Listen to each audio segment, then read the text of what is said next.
নিজেদের সবচেয়ে বড় অস্ত্রগুলোর একটি প্রয়োগ করে দিল ইরান। হরমুজ প্রণালী পুরোপুরি বন্ধ করে দিয়েছে শহীদ আয়াতুল্লাহ খামেনির যোদ্ধারা।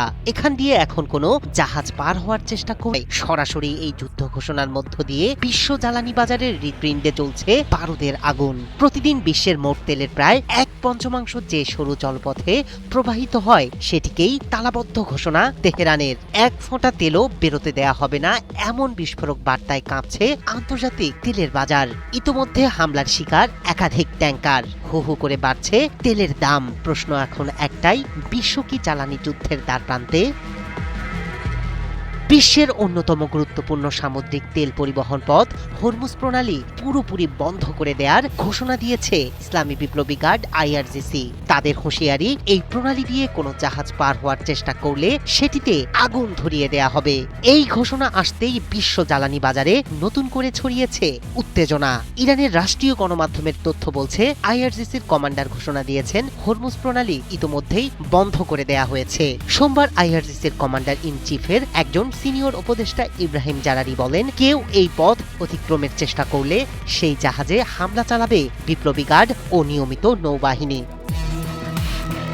আইআরজিসির টেলিগ্রাম চ্যানেলে দেয়া পোস্টে জারারি আরও দাবি করেন, তেল পাইপলাইনেও হামলা চালানো হবে এবং এক ফোঁটা তেলও এই অঞ্চল ছাড়তে দেয়া হবে না। তার মতে এতে করে খুব শীঘ্রই আন্তর্জাতিক বাজারে তেলের দাম ব্যারেল প্রতি $200 পৌঁছাতে পারে। পারস্য উপসাগর ও ওমান উপসাগরকে আরব সাগরের সাথে যুক্ত করেছে এই সরু নৌপথ। এক পাশে ইরান, অন্য পাশে ওমান। ইরাক, সৌদি আরব, সংযুক্ত আরব আমিরাত, কুয়েত, কাতার ও বাহরাইনের অপরিশোধিত তেলবাহী ট্যাঙ্কারগুলো মূলত এই পথ দিয়েই চলাচল করে। বিশ্বের মোট তেল, কনডেনসেট ও পেট্রোলিয়াম পণ্যের প্রায় 15-20% এবং তরলীকৃত প্রাকৃতিক গ্যাসের 30% বেশি পরিবহন হয় এই প্রণালী দিয়ে। পরিবাহিত তেলের প্রায় 82% যায় এশিয়ায়, বাকিটা ইউরোপে।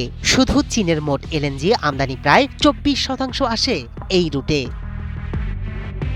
প্রতিদিন প্রায় 200-30টি জাহাজ চলাচল করে হরমুজ প্রণালী দিয়ে। ব্যস্ত সময়ে প্রতি 6 মিনিট পর পর দেখা যায় একটি করে জাহাজ। তাই এই পথ বন্ধ হয়ে গেলে বৈশ্বিক সরবরাহ ব্যবস্থায় বড় ধাক্কা লাগবে, এমন আশঙ্কা করছেন জ্বালানি বিশেষজ্ঞরা। ইতোমধ্যে হরমুজ প্রণালীর কাছে 3টি তেলবাহী জাহাজ হামলার শিকার হওয়ার পর বিশ্ববাজারে বেড়েছে তেলের দাম। খবরের সব সিরিয়াস আপডেট তো জানলেন, এবার একটু বিনোদন হয়ে যাক। ঘুরে আসুন আমাদের চর বিজয় গ্রুপ চ্যানেল থেকে। এই ভিডিওর ডেসক্রিপশন বক্সে আমাদের চ্যানেলের লিংক আছে, এক ক্লিকে গিয়ে দেখে আসুন।